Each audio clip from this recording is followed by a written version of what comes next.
gotta have one more to even hold the meeting. Is, you mean here, present? You have to have at least 3 in person. So, We've got a couple more online. We got SS and JF just joined us. Yeah. Tina, Mike's here online. and I know Roland can't be here. I thought he was. Live. No, he sent me a text saying he needed to be excused, and Oh, then, he did? then He's Mike got a and, bunch of stuff he's supposed to be asking Zach tonight. He never said a word to me oh, for the rec board. Is Tina not gonna be here? I haven't heard from Tina. Can I get a She didn't signature come to on the club last canvas? night because There's your final report. I don't remember what they She's said. in the reason Montana, was. isn't she? What? I Tina's believe in she's Montana. isn't she? You're right, she went on that economic development thing. Well, sounds like we're done. But it's true that you have to have 3 physical presences during what kind of meeting. Let me just look at one thing real quick. I don't think it said anything about emergency. There's one provision that they passed in connection with COVID where the chair can determine that it won't occur from there won't be a anchor location, Cindy? but I don't know if it had to go out as part of the notice for the meeting. I know it's- So does that override our local, because it's our local ordinance that requires the 3. I don't know, we can, let me just see if I can find it real quick and then we can ask Jan.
I don't want them to call it for your sake, but I want them to call it for mine.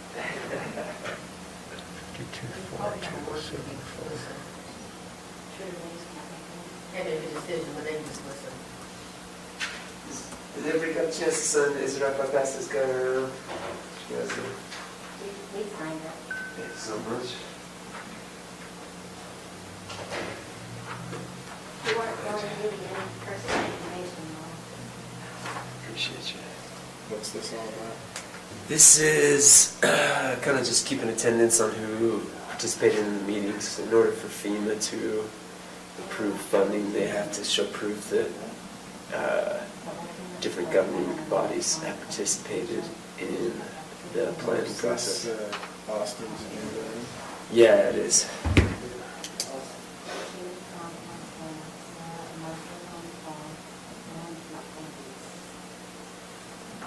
It's all rolling.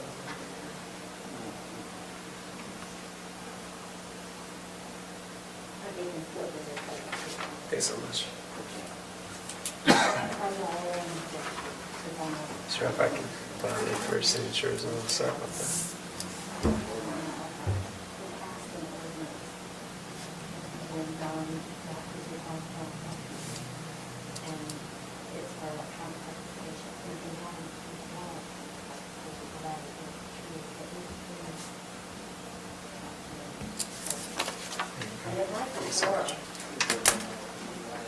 So if I bother you too? Thanks.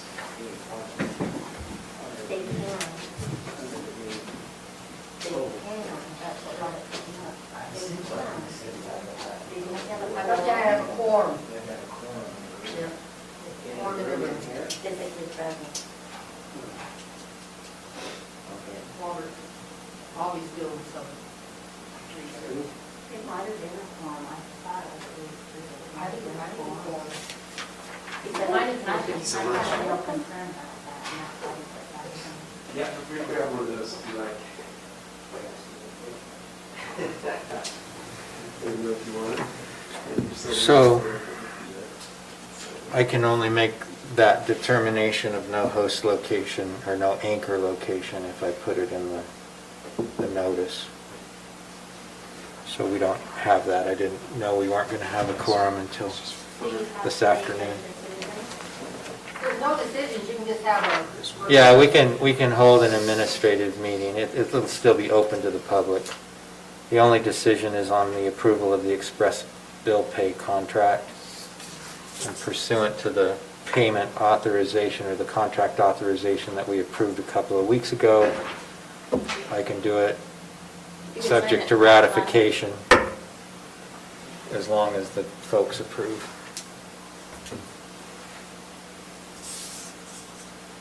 We got a couple other joining us. We got TC and Ellie.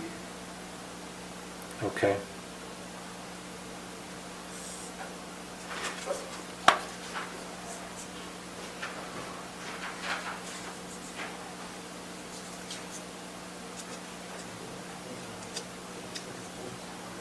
Do what?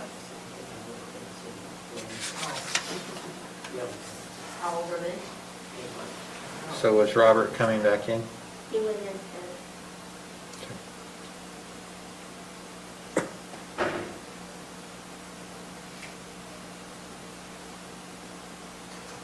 I think you do one of those two. I'll grab it. So is he gonna put up the PowerPoint presentations? You're doing all that? Yeah, I'll do that. I'll Wonderful. be able to get us through pretty quick. The less I know to have to do that kind of stuff, the better. Awesome. You get 6. I'll be done by 6. Yeah, I'll be quick. I'll go get Zach. Okay? Zach or Robert? Zach, and let him know that of the changes. Let him know what happened. Okay, Robert wanted him to come down. okay.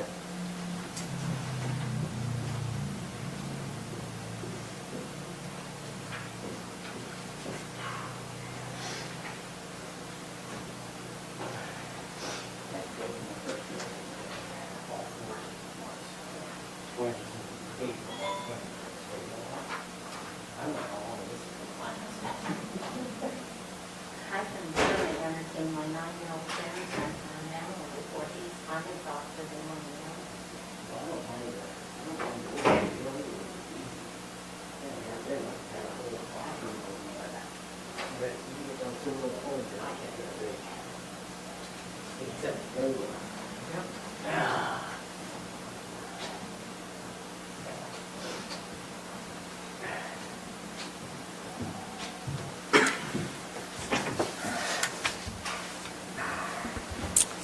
Okay, so it is Tuesday, November 17th. This is a meeting of the Morgan County Council. So Member Kilmer and I are in attendance at the building, and then we have members Averett, Newton, and Member Swan. Are you also on electronically? I am. Okay.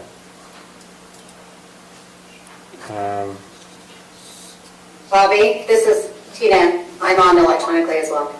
Okay. So we have everyone here except Member Haslam. We, due to our local rules, we don't have enough members present to take official action, but what we will do is go ahead and go through the agenda items.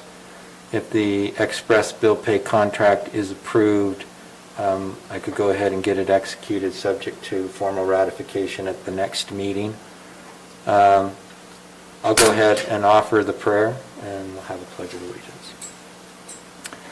Our Father in heaven, we're grateful at this time for the opportunity that we have to come before Thee in the capacity of a county council and residents of our community. We're grateful, Father, for the blessings that Thou hast bestowed upon us as a community. We recognize that there are those who are suffering and struggling at this time in our community and throughout the world with this pandemic. We pray that Thy blessings will be upon them, and we're grateful for those who care for those who are ill, and pray a blessing to be upon them also. We pray that as we meet together, that we might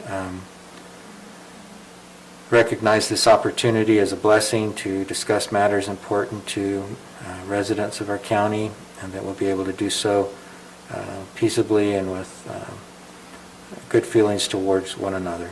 And we pray for these things in the name of Jesus Christ. Amen.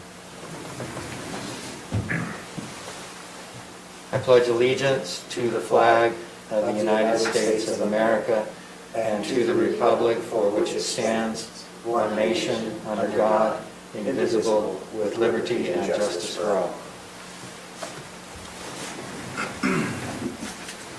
All right, we have 2 items on the agenda. Is there a motion to approve? I'll move to approve the agenda with the removal of the minutes. I didn't see that we had minutes to approve. Correct. Is there a second? We can't even approve the agenda because that's a motion and a vote. So we just have to- Okay, we can't even approve the agenda. Is there any? Okay. I remove my motion. All right, declaration of conflicts of interest. No. Hearing none, we'll move forward. Public comment. Anybody that would like to address the council with respect to items that are not on the agenda? Anyone online raising their hand? I see no videos. Okay. All right, that brings us to our first item, kickoff meeting for the 2021 Pre-Disaster Mitigation Plan update. We understand, oh, thank you, I did need that. I understand that Austin Turner is now quarantined. I don't know if that's because he has COVID or just quarantined. And so let's go ahead and begin with that.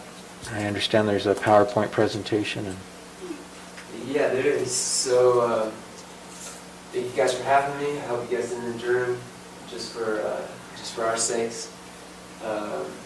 But we appreciate you being here and appreciate the opportunity to work on this pre-disaster mitigation plan update. So I've been told I have till 6, so I'll get us through it as fast as possible. But basically, just kind of wanted to introduce you guys to pre-disaster mitigation planning in the state of Utah and kind of federally because it's really a federal program. And then just run you through real quick what will be the process of the mitigation plan update, and then just make you aware of any next steps that are going to be going on ahead of that. And I hope you'll forgive me for presenting from this seat position. oh, thank you. Tell me your name, though. Matthew Starley. Okay. Thank you. Okay, so mitigation grants. FEMA's new BRIC mitigation grant program. So BRIC stands for Building Resilient Infrastructure and Communities. Basically what this is a grant program.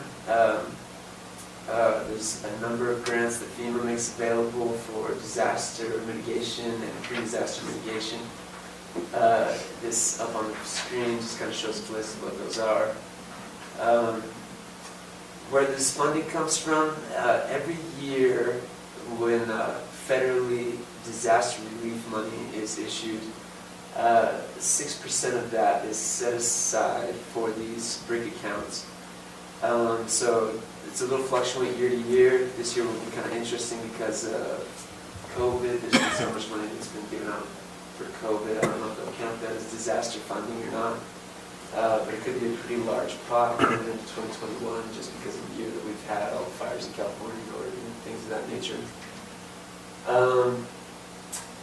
So what was available in 2020? About $500 million total.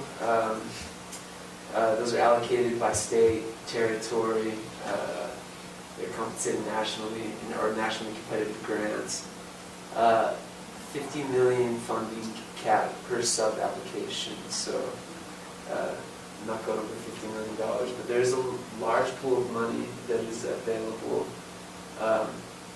for pre-disaster mitigation work within your community. What do you need to do in order to be eligible for this funding pool? You have to have an approved FEMA mitigation plan in order to apply. A mitigation plan is basically made up of a natural hazard assessment, a capability assessment of the community, and then a set of mitigation strategies. And that's what I will be working on along with you guys and Austin's help. I work for BRAG, Bear River Region Association of Governments, and the county's contracted with them in order to get this work done. So I'm happy to be down here working with you. So the cost share. So should you apply and be accepted for one of these grants, you can expect a 75% cost share from the federal government. You have to come up with 25% locally. That's generally almost in every situation. In some situations, small impoverished communities can qualify for a 90% federal share. Difficult, as I understand, to qualify as a small impoverished community, but something that may be possible. And then the eligible activities. For mitigation plans, you can do some project scoping. Some of these would be feasibility studies, H&H studies, evaluation of facilities or areas to determine if mitigation action is necessary. And then projects, these are physical projects that mitigate against natural disasters. Green-based solutions, which I think is a fun opportunity, and then building codes, updates. So here is kind of a graphic that shows some of those eligible activities: acquisition of structures for demolition or relocation, flood mitigation, structure elevation, dry proofing retrofit, wind retrofit for 1 or 2 family residences, a generator. This is one that Tooele County just barely took advantage of, and got some auxiliary generators for some of their water pumps out there. Soil stabilization, wildfire mitigation, and a number of other things. So there's a lot of infrastructure activities, infrastructure projects, and things like that that would qualify for these grants. There are a number of activities that don't qualify for these. That would be new construction of any facility or structure, deferred maintenance or repair, replacement of an existing building or utility system, fuel breaks for some reason, which is a little interesting, and activities that only address man-made hazards, or things that are kind of like upkeep, such as removal of Russian debris. So is a dam structure a man-made hazard? It isn't. That may be something that would apply. It would really depend on what your plans were for the dam and things of that nature. Okay. But yeah, dam inundation from flooding is one of the hazards that we will look at and plan for. So here's an example. This is how Brigham City took advantage of some of these FEMA funds recently. Basically, they had a canal project that was running from Mantua down to Brigham City, if you're familiar with Mantua up there. Great little sleeper community. And then what they were able to do was identify a series of culverts. I'll have to be a little quicker. Identify a series of culverts that they were able to upgrade. And so they were having some trouble. They weren't able to get the water down there through. It was causing some flooding issues. And so they went through and using these FEMA funds, the FEMA match, 75%, they were able to update a number of these culverts in order to improve their flood mitigation for the community there in Brigham City. And you can see those culverts going from a 36-inch pipe into a 6x14 box culvert. Just so a nice way to upgrade the city's infrastructure and to get a federal share of that cost. Eric Montaneau is the one who put together this presentation. He is the state's emergency management division representative. If any anybody has any questions about, a project such as a dam or something of that nature, whether or not it might apply or be applicable to some of these grants, he would be a great resource. He's been very willing to help out with us. Or you could pass those questions to Austin or myself at Bragg or Austin here in the community. So that kind of covers sort of mitigation grants in general, and then I'll run us through this pre-disaster mitigation update plan presentation real quick. So this is kind of what we'll be doing here in Morgan. Again, I'm Matt Starley. I'm with the Bear River Association of Governments, a regional planner with them. Hazard mitigation. So why do mitigation? Create safer communities by reducing risk for human life, loss of human life and property, minimize post-disaster disruption, quicken recovery time, and then lessen the financial impact on the community. Hazard mitigation is, like we just talked about, it's a FEMA program. Participation is optional. Eligibility for certain pre- and post-disaster grants. And in order to qualify, you have to have a pre-disaster mitigation plan updated every 5 years. So this will be an update to your guys' existing plan. And the scheduled date is 2021 for that completion. So what does mitigation mean? It's basically actions taken to reduce or eliminate the long-term risks of hazard. So if you see the little circular chart to the left, all of those other steps, preparedness, response, recovery, take place after an event has happened. So you have a flood, you're doing flood preparedness, response, and recovery to that. Mitigation is what takes place before the flood happens. So in the case of Noah and the Ark, you're building a boat. It is a tool to reduce loss, help communities become eligible for federal grants, identify natural hazards, analyze vulnerabilities, develop mitigation strategies, and then implement those strategies is really what a pre-hazard mitigation plan is meant to do. The Morgan County Emergency Manager, Austin, will be the project lead on your guys' side. He'll be your point of contact. And he'll be the coordinator between public, stakeholders, and Bragg. And then also the grant manager. At Bragg, and the responsibility kind of falls mostly on myself. I get a lot of help from Zach Covington, he's a regional planner there as well as Brian Carver, who's our department lead.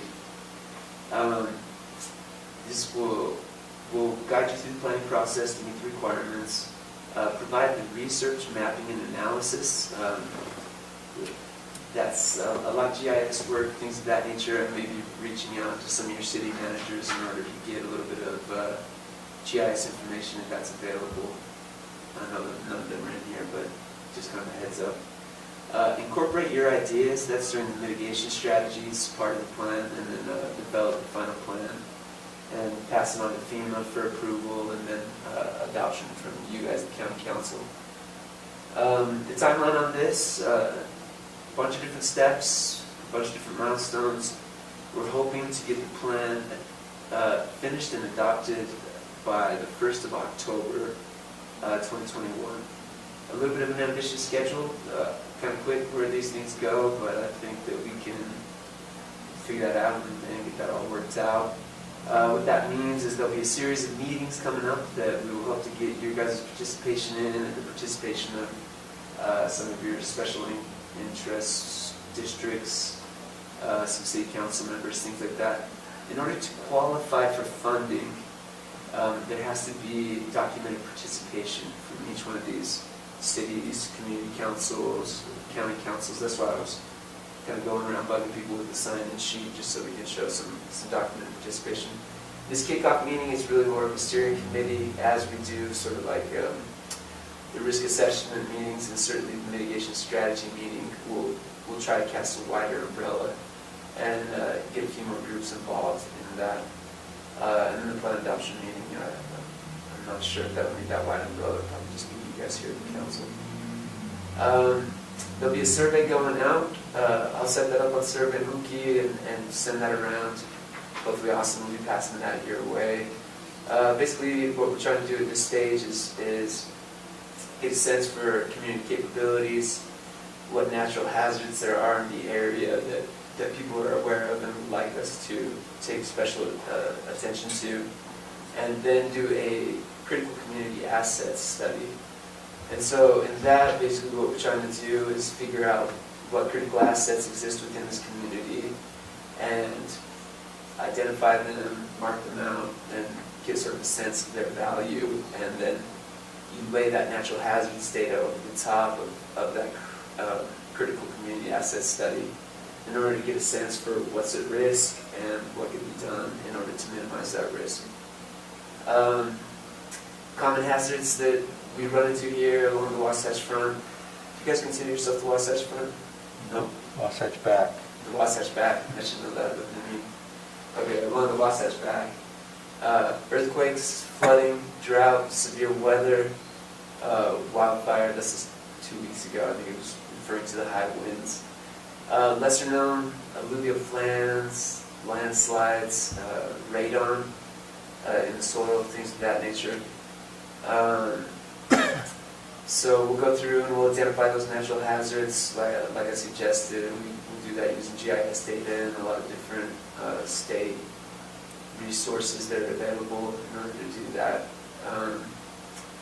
And then we'll identify the critical assets in the community: hospitals, homes, roads, transmission lines, mines, parks, wetlands, anything else that you guys consider a critical asset to your community. We'll include in that list and identify those. And then we will analyze that risk and vulnerability, kind of just like I was saying. You take the hazard information, you lay it over the top of the critical assets information, and you can assess where the vulnerabilities in the community lie and what might be done to reduce the risk to those assets. We do this using some sort of a matrix. We'll come up with a good methodology for your community in order to identify, are you at high risk of flood here? Maybe you're not so much at risk of high winds or some other hazard, whatever that might be. And we will figure out a way to kind of quantify that and develop that out. And then after we have quantified what's at risk and where it's at risk, then we can come and develop some of the strategies. And that's a really good place for us to get a lot of participation and ideas coming forward about infrastructure that might need upgrades, things of that nature that can be included in a strategy to minimize the risk to some of these buildings. And really having a well-developed strategy section is probably the best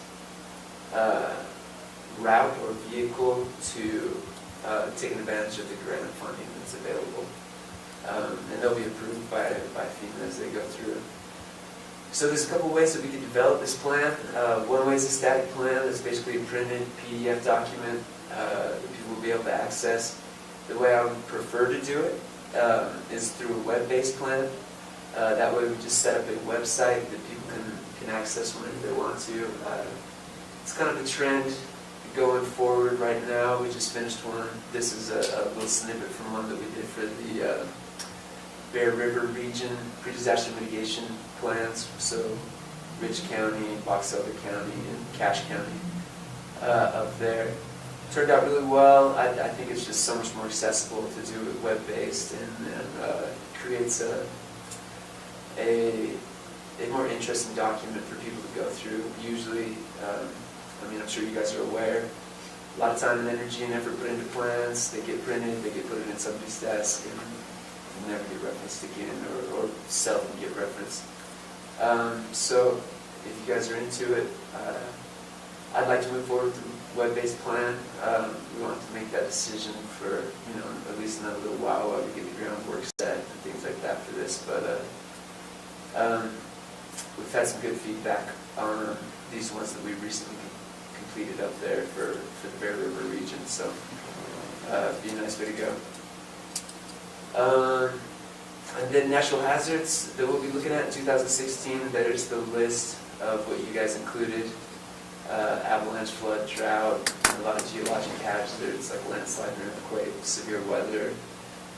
CH, which is probably pretty unlikely to be a hazard for y'all, but it's here on this list. volcanic wildfire for sure might be an issue that affects this community. And then we have some other ones that we could include: air quality, illegal fans, climate change, insect infestation and plant disease, pandemic. We're all becoming very familiar with that hazard.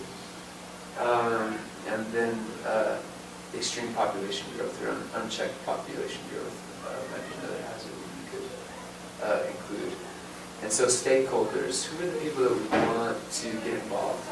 So it's elected officials, mayors, council members, planning and zoning commissioners, tribal leaders. You guys have any tribal lands out here in Morgan County? I haven't looked through the data yet to see that. Emergency managers from the county and from any of the municipalities, emergency responders, the health department, government staff, private consultants, state and federal land managers, school districts, universities, college, chamber of commerce, and then key local citizens. So school districts, I have heard stories about school districts being able to take advantage of some of these funds in order to do some earthquake proofing repairs or upgrades to some of their facilities and things of that nature. So kind of nice to stretch the arms out and include as many people as possible just to make sure that they are available for funding should the opportunity arise within the next 5 years before you have to upgrade this plan again. And then if there's any others that I've missed on this list that you think would benefit from being included in this, we'd love to have their participation. The more the merrier, of course. And so we're happy to accept all comers and hear out any ideas for mitigation strategies or potential projects. Austin Turner is going to be your contact, like we mentioned earlier. So next steps, spread the word. The plan can be adopted not only by local governments, but also by special service districts. So special service districts have a real nice opportunity to take advantage of some of that funding opportunity. Attend meetings, give input, review information in drafts is what we're hoping from you. And again, that'll be over the next year pretty much. So, we shouldn't be in your hair too much, but 2 or 3 times we might have something that we ask you to do. So just be aware of that. And then like I mentioned earlier, I'll be sending that risk assessment survey around, basically just asking what's going on in your community. Are there any hazards that you're aware of, things of that nature, which hazards are you most concerned about? And then our next meeting will be a risk assessment meeting, probably sometime in January, depending on how quickly we're able to get the data gathered together and get things flowing and working well. And that's where we'll talk about the critical infrastructure of your communities around here and what we've identified and value and things of that nature.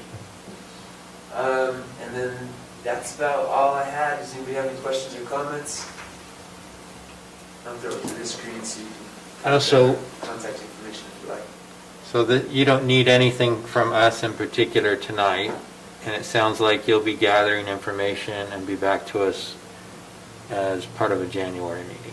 Yep, exactly. Yeah, this is just a kickoff meeting, and then the other step that is a FEMA requirement. So all these things we're bringing to you are FEMA requirements that we have to show that we've done this step and then the next and whatnot in order to get the plan approved. So we'll do a public announcement, probably in a local paper up here or something like that, just so that the community know that we've kicked this plan off. And then after that, it'll be the critical infrastructure meeting. So that'll be a couple months from now once we collect data and things of that nature. So I don't know if you picked it up from when I began, but there were 4 members of the council that were participating by electronically. Mm-hmm. So if you want to add them to the list. Yeah, I've got this, I'm recording this meeting and I've asked, I can't remember his name, your IT guy. Jeremy? Jeremy, yeah, I've asked Jeremy if he can forward that recording, so hopefully I should be able to get their names off of that recording and get them registered as attending. Okay. Cool. Anything else? Can you guys hear me? Yeah. Now we can.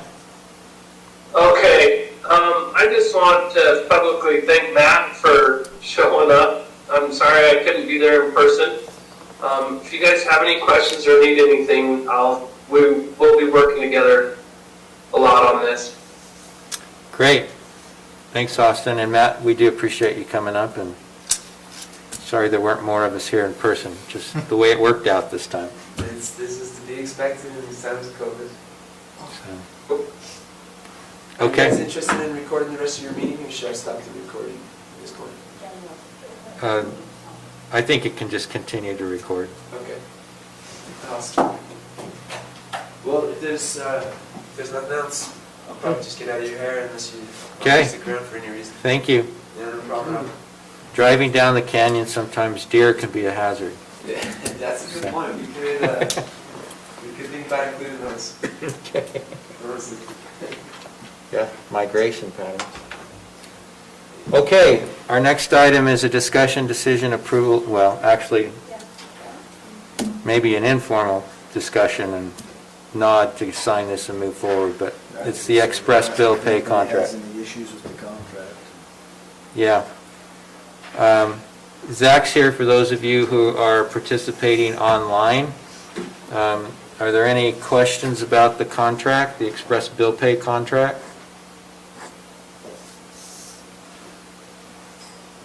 Did anyone have? Zach, let me just ask you about the timing of this. So we don't have sufficient members of the council here tonight to approve it formally. But we could, if there isn't an objection from the council, I can potentially sign it and have it ratified at our next meeting. And I don't know. Bobby, Yeah, go ahead. so this is Tina. My question is, I thought by resolution that we had done, that we can vote electronically. The resolution that Jan sent out is from 2012. We've done one since I've been on the council that allowed us to vote electronically. Got that fourth physically present. Yeah, I think, You can vote electronically, you just have to have a quorum present in person to hold the meeting. That's correct. yeah, so if there were two more of us here, then we could have people participating electronically and voting, but we don't have the quorum in person to do that, which is something that we should certainly change, and frankly, I may for the December meetings, if the COVID case count is still high, do the resolution where we don't have a anchor location. Now, I thought we had addressed that when we first started going into COVID. That's why I'm surprised by it. I don't There's no remember. copy of any resolution we passed. Yeah. So I think, Jan, was that you that responded to the question? Was that Jan or Mike? Jan. Okay. I did. It looks like you would need 4 bodies and seats.